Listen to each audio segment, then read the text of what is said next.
Hi guys, எல்லாம் எப்படி இருக்கீங்க? இன்றைக்கி என்ன வீடியோவில் பார்க்க போகிறோன்னா, நம்ம பைக்குக்கு எக்ஸாஸ்ட் ஃபிட் பண்ணியிருந்தோம்ல, நம்ம எக்ஸாஸ்ட் ஃபிட் பண்ணதுனால என்னென்ன பின்விளைவுகள் சந்திச்சேன்ட்டு நான் உங்களுக்கு சொல்ல போகிறேன். இருங்க, பைக் ஆனில் இருக்குது, ஆஃப் பண்ணிடலாம். பைக்கு வீட்டை வந்து எடுத்துகிட்டு வந்தால் இங்கே தான் ஸ்பாட்டுங்க. இது நல்லா இருக்குது, எந்த ஒரு டிஸ்டர்பன்ஸும் இருக்காது. அதனால் இந்த இடத்துல நிப்பாட்டி வீடியோ ஷூட்டு பண்ணிட்டு இருக்கேன். என்னன்னு சொல்லுவேன், பைக் எக்ஸாஸ்ட் போட்டேன், அதுவும் இங்கே கட் பண்ணி போட்டேன். நானும் மைலேஜை பற்றி தான் பேச போகிறோம். எல்லாருமே எக்ஸாஸ்ட் ஃபிட் பண்ணால் மைலேஜ் எவ்வளோ ட்ராப் ஆகுது அப்படின்ட்டு தான் ஒரு சந்தேகம் இருக்கும். எல்லாருக்கும் ஒரு கெஸ்ஸிங் இருக்கும், ஒரு 3, 2, 4, 5 கூட கம்மியாகலாம் மைலேஜ் அப்படின்னு நினச்சிட்டு இருப்பாங்க. ஆனால் எனக்கு எவ்வளோ குறைஞ்சிச்சு தெரியுமா? 12 குறைஞ்சிச்சிங்க மைலேஜ். என்னோடய பைக் வந்து 42 வந்துட்டு இருந்துச்சு, 12 இல்லை 14 மைலேஜ் குறைஞ்சிருச்சுங்க. எனது வந்து 42 வந்துட்டு இருந்துச்சு. நார்மலாக ஒரு 18, 19க்குள்ளே க்ரூஸ் பண்ணிகிட்டு இருந்தால் அவ்வளோ வந்துட்டு இருந்துச்சு மைலேஜ். ஆனால் இந்த எக்ஸாஸ்ட் போட்டதும் எவ்வளோ தெரியுங்களா? வெறும் 28 தான் வருது. ரொம்ப மனசு கஷ்டமாக இருக்குது தெரியுங்களா? 28 தான் வருது. தயவு செஞ்சு நீங்கள் எக்ஸாஸ்ட் மாட்டுற மாதிரி இருந்தால் எவ்வளோ மைலேஜ் வருது அப்படின்ட்டு இந்த வீடியோ பார்த்து தெரிஞ்சுக்கிட்டு அதுக்கப்புறம் இந்த மாதிரி முட்டாள்தனமான ஒரு எக்ஸாஸ்ட் போடணும் அப்படின்ட்டு நீங்கள் நினச்சிங்களேன்னா நீங்கள் போட்டுக்கோங்க. உங்கள்கிட்ட காசு இருந்தால் பெட்ரோல் ஊற்ற முடியும்டா என்னால், நீ என்னடா சொல்கிறது அப்படின்ட்டு இருந்தீங்களேன்னா ஓகே, நீங்கள் எக்ஸாஸ்ட் மாட்டிட்டு பைக்கை ஓட்டிகிட்டு திரும்புங்க. நான் ஒன்றும் அது சொல்ல முடியாது.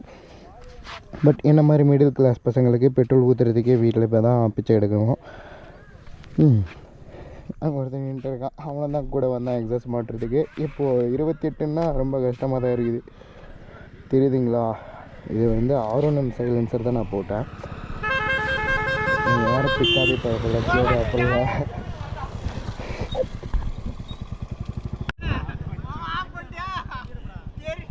நோயால வாக்கா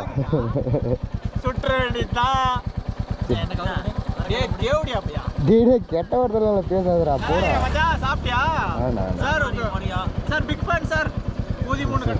போடா தேடி எப்போயா.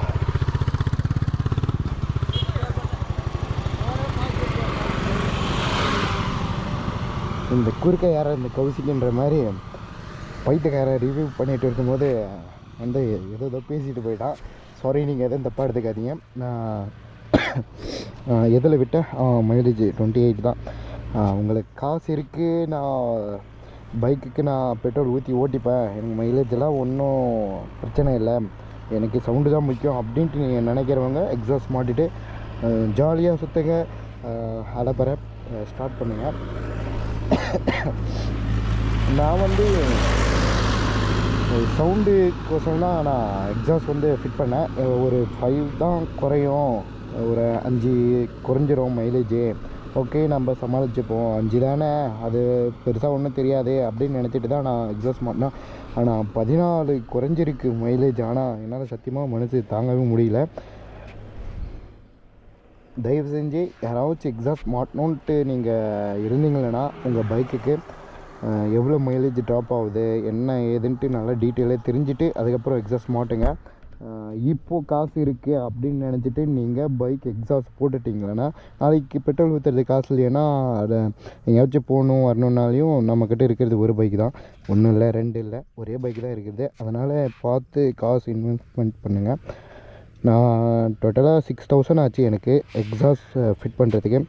இது ஒரு 3000 வந்துச்சு. அதுக்கப்புறம் பெண்டு பைப் ஒரு 1000, அதுக்கப்புறம் யாராவணும் கௌசிக்க மாட்டேங்க, அந்த பெல்ட் வைக்கிறதுக்கு ஒரு 1000 வாங்கினாங்க. டோட்டலாக 6000 ஆகிடுச்சு எனக்கு தெரிஞ்சு. ஓகே காய்ஸ், நான் இந்த வீடியோவில் டீட்டெயிலாக சொல்லியிருக்கேனா இல்லைன்னு எனக்கு தெரியல. ஏதாச்சும் தப்பாக சொல்லியிருந்தா சாரி. எனக்கு தெரிஞ்ச அளவுக்கு நான் சொல்லிட்டேன். என்னோடய பைக் மைலேஜ் வந்து 28 தான் வருது, ரொம்ப கஷ்டமாக இருக்குது. ஓகே காய்ஸ், இதோட வீடியோ முடிச்சுப்போம். நம்ம சேனலுக்கு யாராச்சும் புதுசாக இருந்தீங்கன்னா நம்ம சேனலை சப்ஸ்கிரைப் பண்ணுங்கள், அண்ட் பெல் ஐக்கான் ஹாலில் போட்டுக்கோங்க. அப்போ தான் நான் போடுற ஒவ்வொரு வீடியோவும் உங்களுக்கு நோட்டிஃபிகேஷனாக வந்து சேரும். Okay, love you guys, bye, tata. Okay, ஒரு சின்ன விலாகில் அப்படியே முடிச்சுப்போம், ஓகேங்களா? ஆக்சுவலாக நான் இப்போ எங்கே வந்தேன்னா பைக் எடுத்துகிட்டு இந்த ரீசார்ஜ் வேறு காலி, அதை ரீசார்ஜ் பண்ணலான்ட்டு தான் பைக் எடுத்துகிட்டு வந்தேன். சரி அப்படியே இந்த வீடியோ எடுத்துடலாம் அப்படின்ட்டு இருந்தேன். இந்த வீடியோ நான் ரொம்ப நாளாக அதை எடுத்து போடலான்ட்டு இருந்தேன். பட் இன்றைக்கி தான் எனக்கு டைம் கிடச்சிச்சு. அதனால தான் சரி ரீசார்ஜ் பண்ணுறப்போ ஒரு கேப்பில் நம்ம எடுத்து போட்டுடலாம் அப்படின்ட்டு தான் வந்தேன். Okay guys, bye. அப்படியே வீடியோவில் கண்டினியூ பண்ணுறேன். வீடியோ அதை பார்த்து பிடிச்சிட்டு வியூ எப்படி இருக்குன்னு சொல்லுங்கள். ரொம்ப நாள் கழித்து vlog பண்ணுறேன். அந்த vlog எப்படி இருக்குன்னு கமெண்டில் சொல்லுங்கள் காய்ஸ். Tata, bye bye. ಮತ್ತೆ ವೈಟ್ ವೈ ಬಂದೆ ಕೂತ್ಕೊಂಡು ತೆಗೆದು ಫೋಟೋ ಹಿಡಿತೀವಿ. ಫೋಟೋ ಹಿಡಿಬೇಕಾ? ಚಿಕ್ಕಲಿ ಹೋಗೋಣ.